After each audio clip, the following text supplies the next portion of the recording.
In this episode, you lost a lot of your own ability to make choices without feeling that something bad was going to happen to you. You were a healer for him, just so you know. So nothing went to waste. So your husband doesn't understand what you mean. So he pushes you back and you think you're getting abandoned. It's nice to have a Mr. Right now when you're young. Don't make him a starter husband. I never thought I was going to be married, but okay. Well, you are. Ever since I was little, I had a strange and uncanny ability to know things about people. But when I was 19, I was the victim of violence, and I had a really strange out-of-body experience. The worst day of my life became the best day because it left me with an ability to help others in a really deep and meaningful way. I'm able to connect and communicate and share messages from our loved ones who've passed on and are part of spirit now. And it's all about hope, healing, forgiveness, and most of all, love. I'm Colette Baron-Reid, and I'm here to share messages from spirit.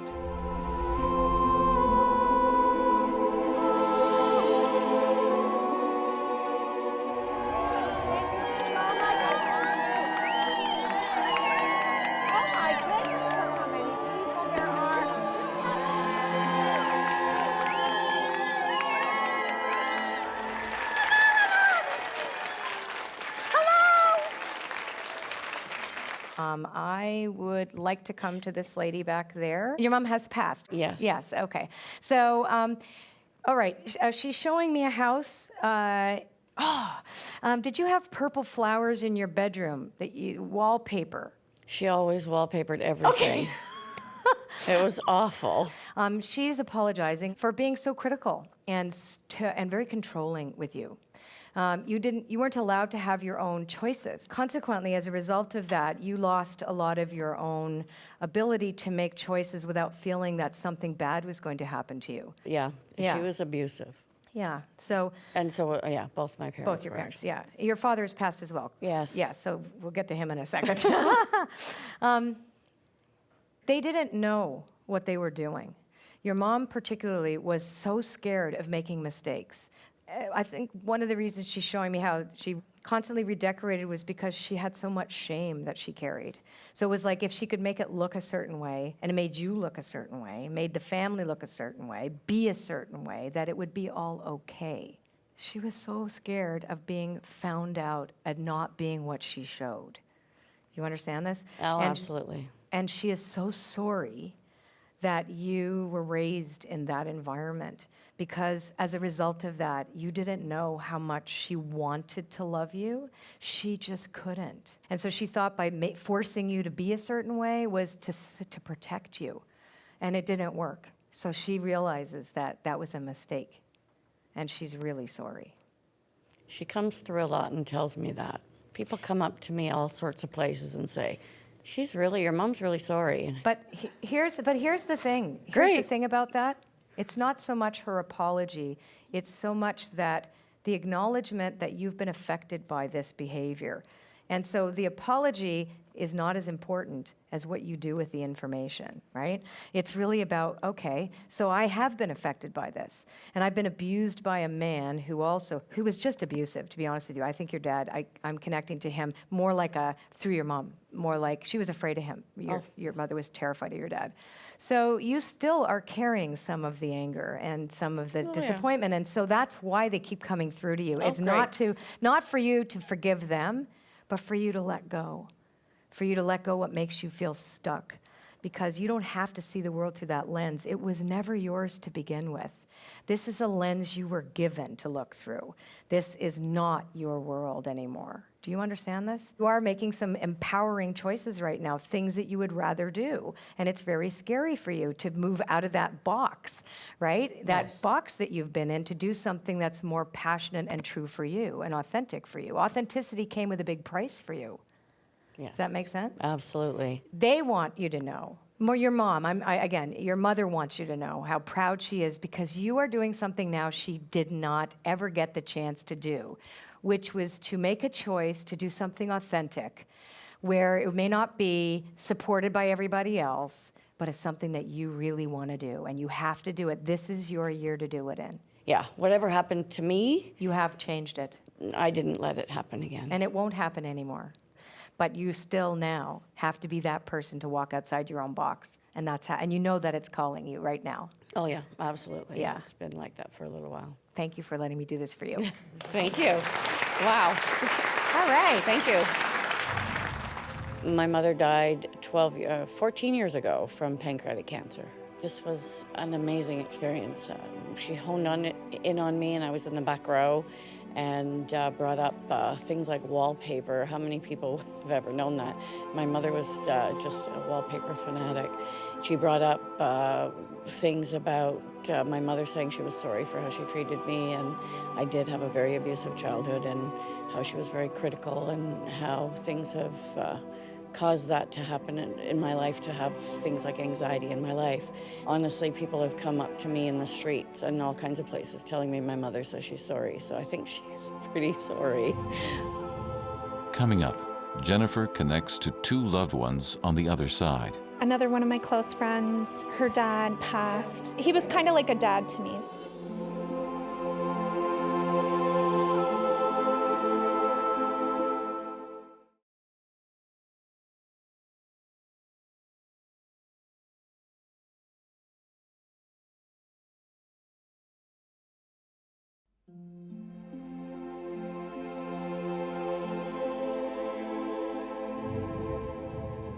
In this reading, Jennifer connects to two loved ones. I'm getting somebody who has had two, they're collie mixes, collie shepherd mixes, mutts you rescued. I have a collie Australian Shepherd, King Shepherd, Rottweiler mix. This is you. Okay, but she's still alive. Yeah. They could talk Okay. when they're not. They don't have to be dead. All right. They'll go talk to my mom. No. And you had a second rescue also, right? Yes, But and that we're one's about to get another another one. puppy in 2 weeks. It's very good that you are rescuing a dog because you like to rescue people. Okay. That's not good. So, and you have rescued quite a few in your past. Not Yeah. so much now. You are with somebody today, though. Yes. Yes, I like them. Yeah, they're do good. too. Yep, we're keeping that one. But was this a secret for a while? Because I feel like it was a surprise secret. wedding. We had a barbecue and invited everyone. It was a and secret. Okay. Anybody from London? The word London. London. It could be my ex-husband's grandmother. London. They like. Okay. So let's talk about that. Like London, England, you Yes, mean? London, England. Okay. Yes. So I'm connecting to that family. Okay. The lady from London that I'm tuned into is very sad for her grandson. Right. Mm-hmm. So, and that was the thing I was telling you about fixing somebody. Right. So, and they didn't know who they were. They loved you on that side of the family, just so you know. Even though, they do in spirit and are happy for you now. You were a healer for him, just so you know. So nothing went to waste. Nothing went to waste. Because some days you're like, why did I do that? Even though you have these kids, right? So, Yeah. right? But you did think for a while there that you had made the biggest mistake of your life. You didn't, not at all. No. Who's from Scotland? Oh. Who came over from Scotland? Another one of my close friends, her dad passed Just- a couple of years ago, and he was Scottish. Okay. And they were kind They of were like close, like- surrogate parents right, to me. like- He was kind of like a dad to me, yeah. Okay, so it's funny because I feel like everybody from the other side, from the British Isles, visited your wedding. And he would have given the bride away. Does that make sense to you at all? Yeah. Yeah. Now, did she not make the wedding? No, she Yeah, didn't. she didn't come, right? So I'm seeing he's like apologizing for her not showing up at your wedding. Yes. She was one of the few people that at the last minute, I'm like, are you sure you really don't want to come to this barbecue? You might Right, really and want to she be missed there. it, And then she was like, yes. oh. So, yeah. Yes. Yeah, because I see that disappointment there, Yeah. that she's disappointed in herself. Like, why didn't I go? She was going to, we had talked about her walking me down the aisle. But that past did you. not happen. No, it That's didn't. like the big thing here, Yeah. walking down the aisle. Yeah. One of your kids, the second one, has a sugar issue. He's autistic. Oh, okay. Yeah. So I'm getting food-related things too. So he can't eat lots of foods, but I pick up like that hyperactivity from sugar. Yes. Too. So I see you have to be careful what you feed him. But he's smart. Yes. Like too smart. You have Yeah. a smart kid on your hands. Okay. Yeah. He's 16. Who's 16? My husband's stepdaughter. Very, very difficult. She's bipolar. Things have not been going well, and She what needs I- help. Yes, I know. You need to be the stable one. Your husband, your current husband, does not know what to do because the ex does not know what to do either. And it's not her fault. She wasn't raised. She does not know. She has no idea. This girl is beyond, and nobody can control her. Do you see what I'm saying? So a lot Yes. of her acting out is she's scared. She doesn't know who she is in her teenage body. You can be the rock. So this is where the broken thing works for you, because you know what to do. Yes. You know how to calm her down, and she needs somebody to talk to. So you'll be a good sounding board. Put an apron on his head with this. He doesn't, he's like, he doesn't know. He thinks it's all his fault. It Yeah. isn't, right? Yeah. Okay, yeah. You are really, really good for that girl. You're going to be one of the reasons why she stabilizes. Okay. Okay. That's great news. Thank Yay. you very much. And congratulations on your Thank wedding. you. Surprise! I grew up in foster care, so I had quite a few friends whose parents became surrogate parents to me, and Bill Martin and Sylvia Martin and my friend Heather Martin became my family. And I just had a lot of wonderful times with them, and he would have loved to have been at the wedding, I know that, and so it's wonderful to know that he was. Up next, Marcella connects to her fiancé's father. So your husband doesn't understand what you mean. So he pushes you back, and you think you're getting abandoned.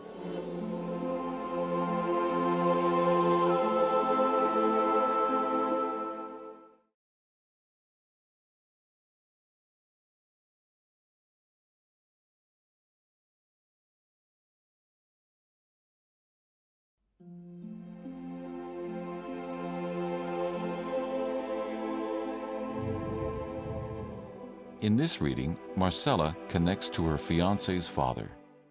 Okay, aha. You just had a bunch of teeth done. You have like you've got this big abscess area of the jaw. Who's this? It was my fiance. Oh, I think it's you. I know it's on this side. I think it would be you. Okay, so and he had a lot of pain in his jaw? Yeah, he did. Like really pain, right? Yeah. He's got to watch that, because I'm getting like the bone, needed a bone graft. There or- was a lot of stuff that in- he in the still j- has to get done, but in that the he, jaw and the whole thing, yes. Yeah. So here's what's so interesting about that. So you could get very crabby with him. When am I right? Yeah, she does. I love She does. Okay. You have to get You crabby have with to be him. nicer to him. I'm getting that you get so angry and upset because you feel unsafe when he's not all together, because he feels very much like your rock. Is that right? he's everything to me. Yeah, He just is. relax. He's not going to die. It's just his teeth. But you're right. And you know what? This is a great love. But you got to be nicer to him when he's sick. And he's not very happy when he's like that either. So he changes, his personality changes, right? You go, who are you? And what happened to my perfect guy? Am I right? Yeah. So the person I'm connecting to that's passed, then father figure, was very, very strict. It was my fiance's dad. So I'm His going to dad. say that, well, whoever it is Yeah. has a leg. You're going to be affected by this, because if his grandfather was like that, his dad then behaved a certain way with him, and if he's not perfect, and you're kind of acting that out when you get mad at him. Do you understand this, right? So it triggers him because there's a whole line of being criticized for not being perfect. Do you understand this? Yeah. Okay, so that's what happens. So that's why he acts, don't worry, you're not doing anything wrong. Okay. But no. But when you freak out, he doesn't know you're freaking out because you're scared. He thinks you're criticizing him. Do you understand this? Yeah. Okay, you got this? Okay, and I do. So your husband, which is going to be your husband, and he's fantastic, doesn't understand what you mean. So he pushes you back, and you think you're getting abandoned. This is what happens to all of us with the legacy that we inherit from our families and from experiences that we have had when we were young, when we don't address them. Especially when we come from a culture, for example, where being a certain way has to be a certain way, and then we break that culture or whatever, right? So you both have a little bit of that. So, there is a legacy that we carry on with us, and he's not aware of it. He doesn't know. So you can't be mad at him. So you're going to have a great marriage, but you need to relax. You just got to relax. This guy loves you. Loves you. I know. Yeah. And you don't have to be perfect either. Okay? My sister keeps on telling me to relax in my relationship. Don't be overbearing and don't come down on him so much. That there's other things that are going on in his life that I have to understand. And instead, it's not just the fact that he doesn't love me, because I know he does, but I just shouldn't come down on him so much, so hard. That I validated, that's, you know, like it's not just the older sister coming down being bossy and, you know, thinking I know everything. There's value in what I have to say. So yes, that's why I was smiling the whole time. I'm like, see, I told you, but in a nice way. Still ahead, Shelley receives a prediction from Colette. Choose somebody that is much more open-minded and allows you your freedom, because you're going to take it anyway.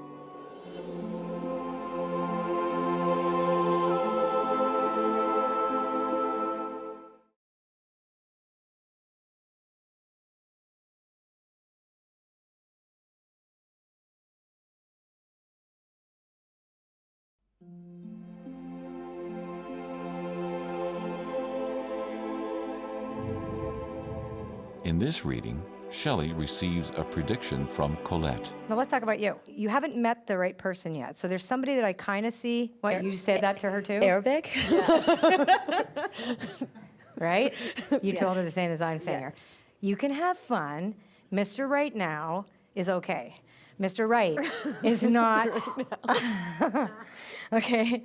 It's nice to have a Mr. Right now when you're young. Don't make him a starter husband. You get it? I never thought I was going to be married, but okay. Well, you are. So surprise. Yeah, surprise. But not hostage-taking marriage, which is what you think marriage is being taken hostage, right? She's just like, she's like, yeah, you're totally reading me right, yeah. You're gonna meet a really great guy, a different cultural background than you, so you're in the right ballpark. Arabic? With the different, I don't know. I don't know if he's Arabic or No, not. the reason why is because which is one of the reasons why I'm so glad you're talking to you, is because I'm hoping to move to that area of the world, so. Okay. So I'm just Where are you wondering gonna move to? Dubai? I'm hoping to, did you just say Dubai? I did. Shut up. Oh my God. So you may actually meet a Dutchman in Dubai. Dubai is a very international city. I know, I've been there, I love Dubai, that's why I'm hoping to go there. Okay, well, so we're going, and you're not Do you necessarily. see me there? Well, I said Dubai. I could have said Winnipeg. And it's a big area of the world. Arabic is a lot of places, right? And you know where I saw Air Emirates, the Emirates Air in my head. So and I've always wanted to go on that airplane. It's amazing, trust me, I've flown it. And I'm going like, she's flying Arab and the Emirates, right? Yeah. I want to go. So here's the deal. You may not marry an Arabic man, all right? Okay, so don't put all your eggs in that basket. Dubai is the correct basket, but it's a multicultural place. And so you want to not test for yourself hostage-taking things where you are bumping up against strong boundaries that you plan on breaking anyway. You understand this, right? Yeah, I do. You want to be, seriously, you don't want to be doing that. You want to be very cautious with that, because you don't have to rebel. It will not work. It won't work for you. Much better for you to get that out of your system, right? And choose somebody that is much more open-minded and allows you your freedom, because you're going to take it anyway, and that will not go over well with certain cultures, because that's just the way it is. Yeah. You know, and you're like to play with fire. So Yes, you if you do meet somebody, you know, I do see you favor dark men. So and this guy's hot. I'm saying this good-looking guy. It's true. It's okay. And I really see a man with liquid eyes looking at you, like liquid brown eyes, really loving you. Just respect him if he comes from a culture where he has to learn how to meet you halfway in some of the things that you want. Respect is crucial for you. You understand what I'm saying? I absolutely do. Okay, so enjoy Dubai. I plan on hearing from you. And I think you will go there, and sooner than you think. Thank All you. right. Thank you very much. God bless.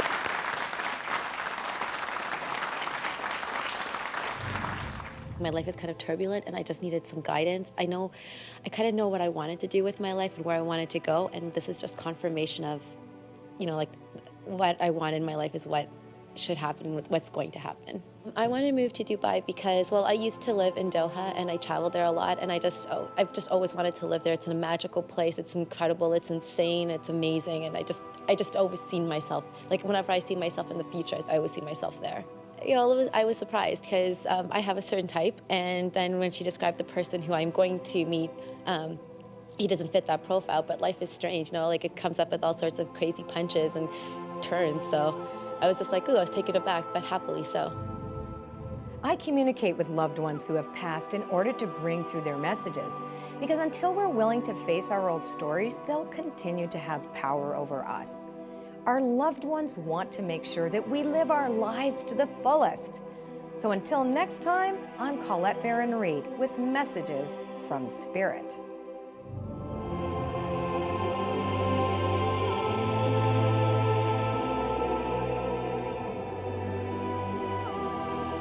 I think she's amazing. I think she's genuine.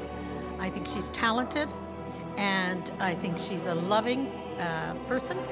And I think that she is willing to use her gift. And I think that's magnificent. I like the way how things are so accurate, whatever she's getting from the spirits. And it's always accurate, and it's also helping people genuinely.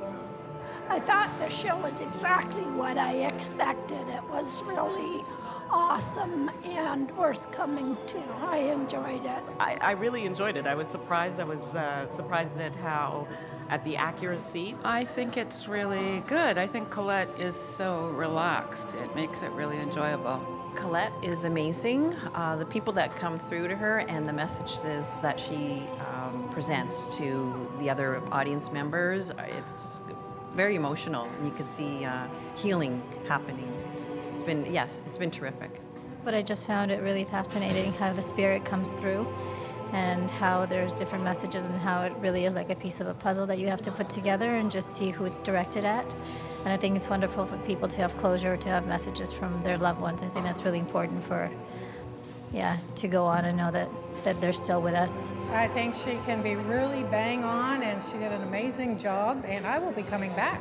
She's very talented, very gifted. Amazing to see people have breakthroughs. So not only are they getting great messages, but they're also getting some really good feedback and advice to be able to move forward and be empowered, which is really what it's about.